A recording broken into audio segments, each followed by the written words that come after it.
সুকেশী অনন্য গুজে দেই পদ্ম ফুল। BTech Expert Non-Sticky Hair Care Oil. BTech Expert. Stay young.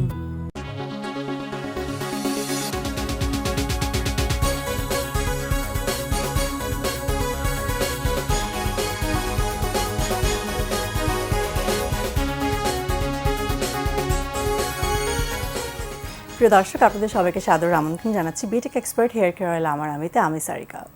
আমাদের আজকের যিনি অতিথি, তিনি মিস বাংলাদেশের মুকুট জয় করে নিজের নাম উজ্জ্বল করেছেন, করে নিয়েছেন নিজের একটি আলাদা জায়গা। ফটোশ্যুট, ফ্যাশন শো এবং সামাজিক কাজে সক্রিয় থাকা প্রিয় মুখটি আজকে আমাদের অতিথি। প্রিয় দর্শক, আমাদের সাথে আছে আমাদের সকলের প্রিয় মুখ জেসিয়া ইসলাম। কেমন আছো? এই তো আলহামদুলিল্লাহ ভালো আছি, তুমি কেমন আছো? আমি ভালো আছি। এই যে আমি বললাম যে miss Bangladesh winner, so like make me walk with you the entire journey. Well, my career started as Miss World Bangladesh, representing Bangladesh, and that was my first ever beauty pageant and coming to the media industry. So এখান থেকে আমি শুরু করেছিলাম 2017-এ প্রথমবার as a teenage girl who did not have any idea about the world, about the media industry, about photo shoots, about the cameras, people, social media. কোনো idea ছিল না। So এখান থেকে জার্নিটা, that was in a way একটা grooming process. Absolutely. And if I look and compare myself, I know a lot of changes. Like অনেক কিছু change হয়েছে, অভিজ্ঞতা বেড়েছে, আইডিয়া বেড়েছে, পার্সপেক্টিভ চেঞ্জ হয়েছে। So yeah, that was my journey. Interesting. So তখনকার journey তুমি বললে যে অনেক কিছু চেঞ্জেস এনেছে তোমার জন্য।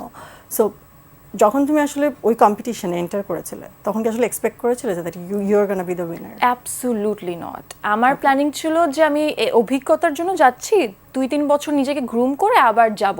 That was my plan, but god has first time যে হয়ে যাবে। Surprisingly that happened. আমি নিজেকে টপ 20-তে এক্সপেক্ট করি নাই। যখন মানে আমি ভেবেছিলাম টপ 40-তে থাকতে পারবো ম্যাক্সিমাম, দেন বাট ওই ইয়ারেই I got to be the winner, আলহামদুলিল্লাহ। And I think everything happens for a reason, that's why I am sitting here. Okay, so ওটার পরে তুমি বলে যে লাইফ পুরোপুরি চেঞ্জ হয়ে গেছে, সো সেটা কিরকম? আই ইউজ টু বি, না এখনও বলবো আমি অনেক বেশি চুপচাপ টাইপের মানুষ। সোশ্যাল অ্যাংজাইটি আছে আমার অনেক বেশি, আগে আরও বেশি ছিল। সো আমি কখনো যে that was my first experiment. যখন আমি টপ মানে ফার্স্টে তো উইনার হইনি, ফার্স্ট রানার আপ হয়েছিলাম, তারপর তো there was a huge controversy, I remember. So then I was announced as the winner after 2 weeks and I was sent by 1 week. তো যখন আমি ফার্স্ট রানার আপ হয়েছিলাম, তখন আমি রিয়েলাইজ করেছিলাম যে আমি এখনও রেডি না, মানুষ এত ফেস করতে পারবো না। অ্যান্ড ওই কাইন্ড অফ প্লেস, ক্যামেরার সামনে যারা আছে, মানে পিপল জাজ you from head to toe. So I was not mentally prepared and I realized it যে আমি এখন পারবো না। মেবি ইন দ্য ফিউচার যদি আমি সাহস পাই, ওটা হবে। But then again God has another way. So I was pushed in front of the camera, then rest happened, then I started working on myself. তারপর তখন থেকে আর কি নিজের উপর কাজ করা, তারপর that's how it happened. Okay, so যে বলছিলে যে খুবই চুপচাপ ইন্ট্রোভার্টেড একটা মেয়ে, how come that person decided to go to this pageant? I mean, introvert people can have dream too, right? Of course. Just I didn't have the confidence in me back then as any other teenage women. যে এত confident feel করতাম না with my own skin, with my own height, and beauty standards different ছিল, ওয়ার্ল্ডের beauty standard different ছিল। So teenager হিসেবে ওরকম সাহসটা, আত্মবিশ্বাসটা ছিল না নিজের উপর। বাট যখন মিস ওয়ার্ল্ডে যাওয়া হলো আমার, মিস ওয়ার্ল্ড বাংলাদেশ হিসেবে 2017-এ, and when I saw 117 countries all over the world and women specifically, I think ওই সময়টা একটা ডিফারেন্ট একটা জিনিস। যখন তুমি অন্য মেয়েদেরকে দেখো তোমার বয়সী, ডিফারেন্ট কালচার, ডিফারেন্ট কান্ট্রি থেকে কত সাহস ও কত সুন্দর করে জীবনযাপন করছে, and that inspires you a lot. So that definitely changed my journey later on. So নিজের দেশকে রিপ্রেজেন্ট করতে চাওয়ার এই ফিলিংটা আসলে কীরকম? অনেক প্রেশার। যে আমি 4বার সোফার আলহামদুলিল্লাহ 4বার ডিফারেন্ট বিউটি প্যাজেন্টে পার্টিসিপেট করেছি, বাংলাদেশকে রিপ্রেজেন্ট করেছি। অ্যান্ড আমি বলবো প্রথমবার ওকে ছিল, সেকেন্ডবার বেটার ছিল than before, third time better than the second one. So every time আমি চেষ্টা করেছি আমার পক্ষে থেকে আরও 1000 টাইমস বেটার পারফরমেন্স দেওয়ার, without having a team, without having a PR team, without having any people who knows about beauty pageant. যে একটা টিম বানালেও তো বিউটি প্যাজেন্টের অভিজ্ঞতা যাদের, ওদের থাকতে হবে। সো ইটস মোর লাইক যে I am doing all my job by myself. So ওইটা হচ্ছে একটু কষ্ট ছিল। মানে বাকি দেশগুলোতে তো আসলে পুরো টিম যায়, বহু একটা প্রিপারেশন থাকে, আমাদের এখানে সেই জায়গাটা নাই কেন? তোমার কাছে কি মনে হয়? বিজনেস অপরচুনিটি অনেক কম, আই থিঙ্ক মিস কোনো প্যাজেন্ট নিয়ে বাংলাদেশের বিজনেস করতে পারে না এখনো পর্যন্ত সাকসেসফুলি। লাক্স করতে পেরেছে আলহামদুলিল্লাহ, বাট লাক্স ইন্টারন্যাশনালি করতে পারেনি সোফার। যতগুলো এসেছে সোফার ইন্টারন্যাশনালি করার জন্য তো বিজনেস করতে হয়, টাকা ঢালতে হয়, যাতে ওরা আর্ন করতে পারে, রান করতে পারে, ইনভেস্ট করতে পারে। অ্যান্ড অলসো এইসব মানুষ লাগে যারা interested into making women more better for the future, right, instead of exploiting them. So এরকম কাইন্ড অফ মানুষ আই থিঙ্ক আমাদের দেশে আসছে, বাট আগে আই থিঙ্ক কম ছিল, ইন্টারেস্ট কম দেখিয়েছে। সো আই থিঙ্ক এর জন্য আর কি একটু কমতি। Are also I remember when I participated for the first time in 2017, I was the first officially went to Miss Bangladesh after I think 20 years. এর আগে 1996 এ participate করা হয়েছিল। সো ওই এক্সপিরিয়েন্সের জার্নিটা কমতি ছিল বাংলাদেশের। এত লম্বা গ্যাপের পেছনে কারণটা আসলে কি? এটা তো আমি জানি, অর্গানাইজার্সরা জানে। They maybe nobody. What do you think, like what's your perspective as a girl, যে বাকি মেয়েদের কেন এখানে আসার ইন্টারেস্টটা হয়নি, বা এই ইনিশিয়েটিভটা অন্য কেউ কেন নেয়নি? ইন্টারেস্ট তো পরে, ফার্স্ট স্টেপটা হচ্ছে অ্যাজ আ লাইসেন্স হোল্ডার আমার লাইসেন্সটা নিতে হবে কিনে, তারপর হচ্ছে আমি মেয়েদেরকে অপরচুনিটি, আমি একটা কম্পিটিশন করবো, তারপর হুয়েভার ইজ উইনিং আর doing better and good at representing Bangladesh, তারপর আমি ওকে পাঠাবো এভরি ইয়ারে। সো ওই ফার্স্ট স্টেপটাই আই থিঙ্ক হয়নি অ্যাকচুয়ালি, স্যাডলি হয় না। আমি নিজে জানি না কেন হয় না। I think I need to ask my organizers previous যে why didn't you guys do it before. I think এটা করলে আমার জন্য ভালো হতো, আমি জিজ্ঞেস করতে পারতাম ওদের আগের আমার কাউকে যে এক্সপিরিয়েন্স কেমন, কী কী দেখতে হবে না দেখতে হবে। সো এটা যেহেতু জানতাম না, প্রথমটা নিজের মতো করে দেওয়া হয়েছে পুরোটা কম্পিটিশন ওয়াইজ। সো প্রথম যাওয়ার পর ওই টাইমে কি একটু নার্ভাস লেগেছিল যে you are not prepared like others? Absolutely I was not prepared. আমি মেকআপ করতে পারতাম না, ড্রেস আপ করতে পারতাম না ঠিক মতো। অবভিয়াস যেটা বললাম, আমার সোশ্যাল এংজাইটি ছিল। সো আমি একটু ইন্ট্রোভার্ট ছিলাম, সো আমি একটু ভয় পেতাম কথা বলতে ক্যামেরার সামনে, তো ইউজ টু ছিলাম না। সো প্রথমবার সব দিক দিয়ে আমার কষ্ট হয়েছিল, এলোমেলো হয়ে গেছিলো। But at the end of the day I think Allah had his own way of making me, go through that and see some beautiful journey about it. তো আসার পরে আসলে এই যে এই টাইটেলটা মিস ওয়ার্ল্ড, এটার আসলে প্রেশার বা ওয়েট বা রেসপন্সিবিলিটি কতটুকু তোমার কাছে মনে হয়? অনেক বেশি, because I know I started but it will continue. Finally এখন আছে, এখন তো কন্টিনিউ হবে। এভরি ইয়ার মেয়েরা যাবে, ইন্সপায়ার করার জন্য দায়িত্ববোধটা আমি ফিল করি। আমার কাছে মনে হয় আমার একটা রেসপন্সিবিলিটি আছে, making a dent, a good dent, not a strong enough, it doesn't have to be a strong enough, but making sure it's a slight way of positive vibe for future women who would want to participate, want to be the voice for many people.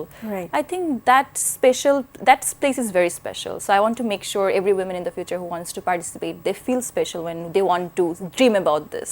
Of course. So তুমি যেটা বলছিলে যে তোমরা actually you paved the way for the future like girls who are interested, who will be interested. But তোমাদের যারা senior ছিলেন তাদের মধ্যে এমন সিগনিফিকেন্ট কেউ আছে যেটা মনে হয় যে তোমাদের জন্য it made it easier? I would say I used to, before Miss World, যেটা 2017 এ হয়েছে, I always used to watch Lux and I was obsessed with Lux. And Lux is like a beauty pageant too, but nationally হয়।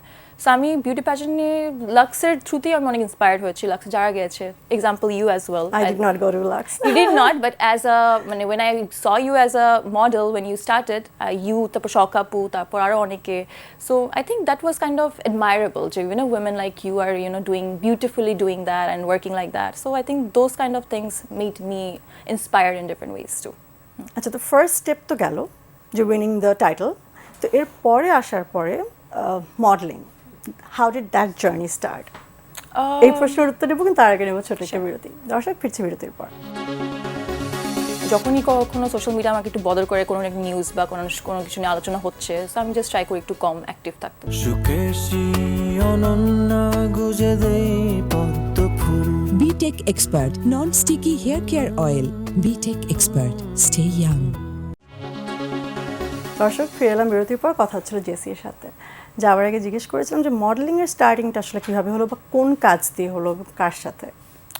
মডেলিংটা শুরু হয়েছিল, একদম starting ছিল আমার একটা বাংলালিংকের ফটোশ্যুট। তারপর হচ্ছে ওই ফটোশ্যুটে I remember the photographer Riad Ashraf, who is one of the really good photographer in our country. Riad Ashraf, costume designer ছিল আর্নি আপু, তারপর মেকআপ আর্টিস্ট ছিল তারেক ভাই। সো ওরা আমাকে অনেক পছন্দ করেছিল আর ওরা আমাকে অনেক মোটিভেট করেছিল যে তুমি বাচ্চা আছো, সুন্দর আছো, if you are interested be serious about it, করবার নাকি, ইন্টারেস্ট থাকবা নাকি, তাহলে মানুষদেরকে আমি বলবো। সো ওইখান থেকে আস্তে আস্তে ব্র্যান্ডসের থেকে ঢুকলাম, তারপর ক্লোদিং লাইন থেকে শুরু করলাম, তারপর that's how I graduate. At the same time 2 বছর পরে আবার পার্টিসিপেট করলাম এই প্যাজেন্টে। সো সব দিক দিয়ে সুন্দরভাবে আর কি আমার জার্নিটা শুরু হয়ে গেছিলো মডেলিংয়ে। ওকে, তো ফ্যাশন শোর কথা যদি বলি, যে টিভিসি আগে করা হয়েছে আর লাইক ফ্যাশন শো আগে করা হয়েছে। ফার্স্ট কোরিওগ্রাফার কে ছিল মনে আছে? First choreographer Azra Mahmud. So first যে ফিলিংটা হয়েছে, ফার্স্ট যেদিন আসলে নিজে হেঁটেছো, do you remember how did you feel? রাগ লাগছে নিজের উপর, it was so bad because আমি নর্মালি তো ফ্যাশন শোতে যারা হাঁটে মডেলসরা, ওরা নর্মালি গ্রুম হয়ে তারপর আসে। সো আমি হচ্ছে কারো স্টুডেন্ট ছিলাম না, আমি ফেমটা পেয়েছিলাম মিস থ্রুতে, মিস ওয়ার্ল্ডের থ্রুতে, আর অভিজ্ঞতা ছিল না। অ্যান্ড তখন অলরেডি ফেম হয়ে গেছে, এখন তো স্টুডেন্ট হই নাই, সো ওই অভিজ্ঞতা কম ছিল। So it's all about self teaching my self যে কীভাবে হাঁটবো, ভিডিওস দেখেই হয়ে। সো প্রথম ফ্যাশন শোজ আই রিমেম্বার যে আমি একটু ডিসঅ্যাপয়েন্ট ছিলাম, রাগ উঠেছিল নিজের উপর, but with time I would say এখন I am really good at fashion shows. এখন I know how to do that. Yes. Okay, so fashion শোর জায়গায় যদি একটুখানি আমি আসি, যে তোমার কি মনে হয় যে 2017 থেকে এখন একটা মোটামুটি লম্বা টাইম গেছে, তো কতটুকু চেঞ্জেস এসেছে লাইক ফ্যাশন ইন্ডাস্ট্রিতে? Thanks to social media, I think it made all the people business wise as well to continue do it more. So এখান থেকে বিজনেসও গ্র্যাজুয়ালি শুরু হয়েছে, ওই দিক দিয়ে আই থিঙ্ক ফ্যাশনও এক্সপেরিমেন্টাল শুরু হয়েছে। And due to social media it's easy to compare and there is a competition, like subconsciously we are competing with other brands, competing as in healthy competition, যে we want to be better, like এই photoshoot থেকে ওই photoshoot better হবে।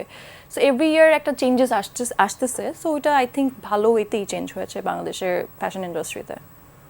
ওকে, so তোমার কি মনে হয় যে আসলে কোন দিকে হাঁটছে ফ্যাশন ইন্ডাস্ট্রি? লাইক আমি অ্যাক্টিংয়ের কথা বলছি না বা টিভিসির কথা বলছি না, ফ্যাশন ইন্ডাস্ট্রি আসলে কোন দিকে আগাচ্ছে, বা হোয়াট ডু ইউ থিঙ্ক যে ডাউন দ্য লাইন 5 years কোথায় আসলে থাকবে?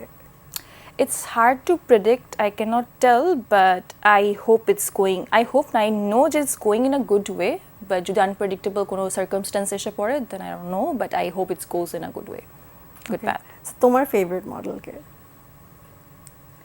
আমার ফেভারিট মডেল বাংলাদেশের নাকি international? Bangladesh, international both.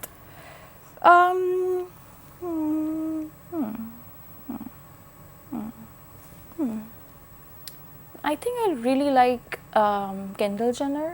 I like her fashion sense. Gigi Hadidও আছে। ওকে, এন্ড আমাদের এখান থেকে আমার পিওপি কলেজ ভালো লাগতো, এখনো ভালো লাগে। তারপর সিনিয়র নাকি জুনিয়র আর anyone, I like Mithila, I like Shila, তারপর মাইশা, তারপর এখন আর কে আছে, so all of them. Okay, so ওখানে আসলে যখন প্রথম কাজ করা শুরু করেছিলে, ওই সময় আসলে বাকিদের সাপোর্ট বা মানে কারো কাছ থেকে ইন্সপিরেশন পেয়েছো কিনা, or it was a bit difficult for you? Definitely it was difficult, but yes, I did got support, like advice, বুঝানোর যেটা করতে পারো ওইভাবে করতে পারো। So I would say যে it did help me to deal with everything better because there were few people like স্টাইলিংয়ের মানুষজন ছিল, ফটোগ্রাফার মানুষজন ছিল, তারপর টিম ছিল, I knew some people, so ওরা ভালো ফ্রেন্ড হয়ে গেছিলো, so they used to guide me a little মাঝে মাঝে। ওকে, সো এখন যেহেতু তুমি বলছিলে যে ইন্টারনেটের কারণে আসলে সোশ্যাল মিডিয়ার কারণে অনেক চেঞ্জেস আসছে, সো এটার পজিটিভ চেঞ্জেসগুলো কি আর নেগেটিভ চেঞ্জেসগুলো কি? What do you think? Positive change হচ্ছে easy to compare, healthy competition, healthy একটা কম্প্যারিজন হচ্ছে which makes us better, do better, and আমাদের নিজেরই ইচ্ছা করে যে একটা জিনিস ঠিক আছে আর কতদিন করবো, আর একটু বেটার করার চেষ্টা করি ওইটা। আর নেগেটিভটা আমার খালি এটা বাংলাদেশে মনে হয়, I haven't lived in other country, but আমার কাছে মনে হয় নুয়েসেন্স কাইন্ড অফ ওয়ার্ড যেগুলো doesn't make any impact in a bad way of good way, so ওইসব জিনিসপত্র আমরা একটু বেশি বলি, সো ওটাতে আর ডিস্ট্র্যাকশন বেশি হয়। সো আই থিঙ্ক ওটাতে আজের কথাবার্তা বেশি হয় মানুষদের সোশ্যাল মিডিয়াতে, which completely takes the attention from the main perspective, main point আর কি। And doesn't matter how much you ignore, it affects like you Definitely, somehow or the other. So how do you deal with that? By just using social media less. যখনই কখনো social media আমাকে একটু বদল করে কোনো একটা news বা কোনো কিছু নিয়ে আলোচনা হচ্ছে, সো আমি জাস্ট ট্রাই করি একটু কম অ্যাক্টিভ থাকতে, দ্যাটস ইট। সো তোমার পেজ তুমি নিজে হ্যান্ডেল করো, or ম্যানেজার আছে? Mostly yes. So social media সব জায়গায় আসলে পজিটিভ নেগেটিভ দুইটা সাইডই থাকে। সো এবার একটু জানতে চাই যে অ্যাক্টিংয়ে কেন তোমাকে রেগুলার দেখা যায় না? আগে দেখা যেত না বিকজ আমি নিজে ফিল করতাম হচ্ছে আমি প্রিপেয়ার ছিলাম না, মানে obviously you have to work hard to feel good about your skills, so ওরকম স্কিলস আই ফেল্ট লাইক যে আমি রেডি না। তারপর আই টুক টাইম, এখন আই এম রেডি, এখন আস্তে আস্তে hopefully you guys will see me in the future. And upcoming কোনো প্রজেক্ট আছে আর নট ইয়েট, এখন আপাতত মডেলিংয়ে focused and with other works too, আস্তে আস্তে মানুষ দেখবে, জন্য ইসেতেও শিফট করছি আমি আস্তে আস্তে। So with time will tell. একটা চলচ্চিত্র কাজ করা হয়েছে, সো সেটার অভিজ্ঞতার কথা জানবো, কিন্তু তার আগে নেবো ছোট একটি বিরতি। দর্শক ফিরছি বিরতির পর।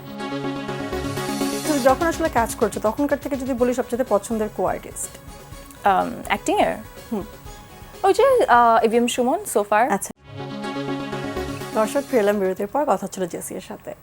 সো তোমার ফার্স্ট ফিল্ম সেটা নিয়ে একটু জানতে চাই। ফার্স্ট ফিল্ম সোফার, সেটার এক্সপিরিয়েন্স লাইক ভালো খারাপ বোথ? ভালো খারাপ বোথ, এক্সপেকটেশন ওয়াইজ তারপর এক্সপিরিয়েন্স ওয়াইজ, বাট যেটাই বলবো না কেন যা হয়েছে ভালোর জন্যই হয়, সো খারাপ না। মানে I started at least, I wanted to মানে start my acting career in some way, so I guess that was the best way possible to start my journey. So সেটার শুটিংয়ের টাইমের কোনো কিছু কি আমাদের সাথে শেয়ার করা যায়? অনেক দিন হয়ে গেছে তো শুটিংয়ের টাইমের। আমার কো-আর্টিস্ট ছিলেন ABM Sumon, and I would say I haven't worked with many people yet, but he was very supportive, very nice, very cooperative as a co-artist. So অনেক হেল্প করেছে আমাকে, অনেক অ্যাডভাইস দিয়েছে as an actor in the future কী করা উচিত না করা উচিত। ওকে, সো যেহেতু বললে যে অ্যাক্টিং আসলে শেখা হয়নি, সো সেখানেই আসলে কাজ করতে যে যারা আর কি অ্যাক্টিং পারে তাদের সাথে যখন প্রথম কাজ করতে গেছো তখন আসলে ডিরেক্টরসরা তো নিশ্চয়ই সেই হেল্পটা করেছে। না, অ্যাক্টিং শেখা হয়েছে, মডেলিং শেখা হয় নাই। মডেলিংটা ডিফারেন্ট ছিল, বাট অ্যাক্টিং শেখা হচ্ছে মানে ওইরকম লেভেলের শেখা হয়নি যে আমি সবার থেকে বেটার, ওইরকম না। জাস্ট ক্যামেরার সামনে কমফোর্টেবল হওয়ার জন্য, কোনো একটা ক্যারেক্টার প্লে করার জন্য, দ্য বেসিক স্টাফ। বাট ওই স্কিলটা ইটস নট অ্যাবাউট যে আপনি শিখেছেন যে আপনি হচ্ছে ক্যামেরার সামনে রেডি একদমই to be an actor, it's more like applying to yourself when you do a character. So ওইটা হচ্ছে এক্সপিরিয়েন্স অ্যান্ড এভরিডে কাজ করতে করতে পারে স্কিলসগুলো অ্যাপ্লাই করা হয়। সো ওইখানে যখন ফার্স্ট আমার ফিল্মটা করেছিলাম, yes, like there were people who were more experienced and better at acting than I would say than I was. So they did help me a lot understanding and কয়েকটা জিনিস কত সুন্দর করে আরও বেটার করার জন্য। What was your expectation from the film and what you actually goat?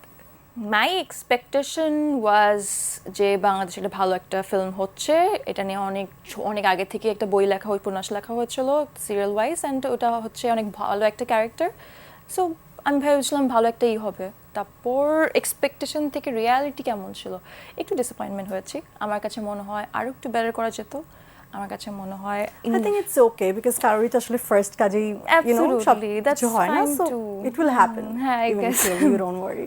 So নাটকের জায়গায় একটু জানতে চাই, নাটক মাঝখানে বেশ কিছুদিন করেছো, নাটক থেকে আবার কেন বিরতি নিলে?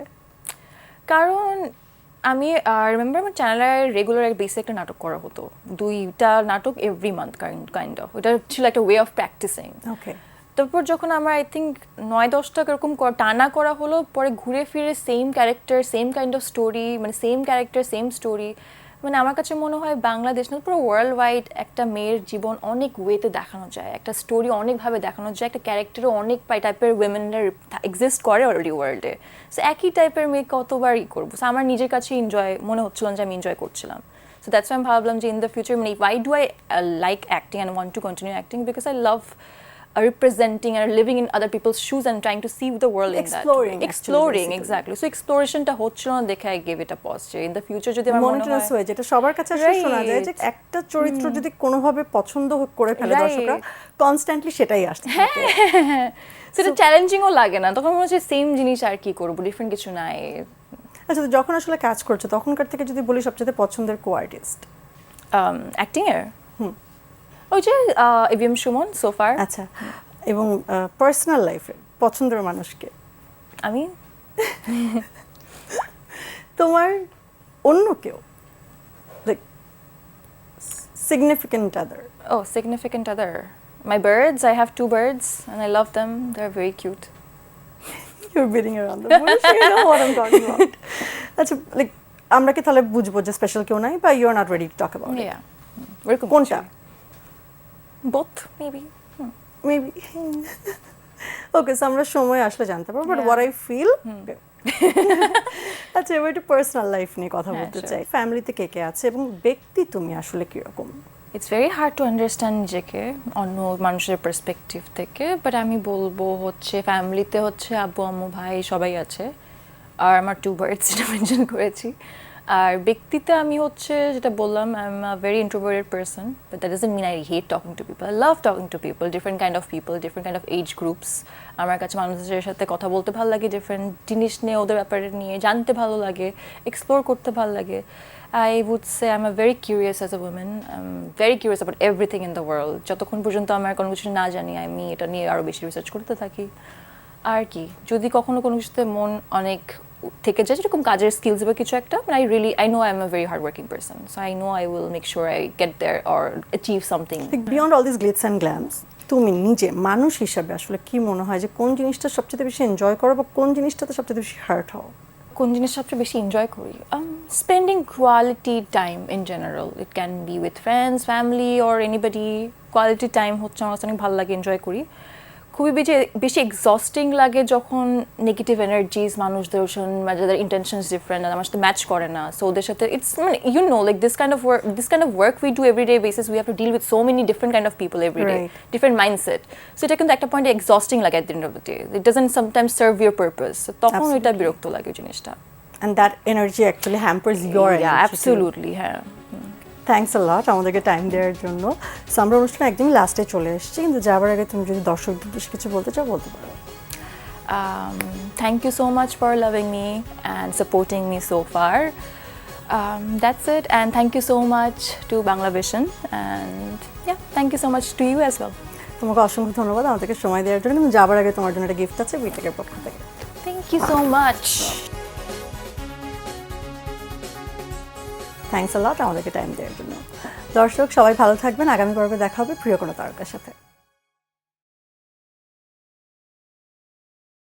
সুকেশী অনন্যা গুজে দেই পদ্ম ফুল। BTech Expert Non-Sticky Hair Care Oil. BTech Expert. Stay young.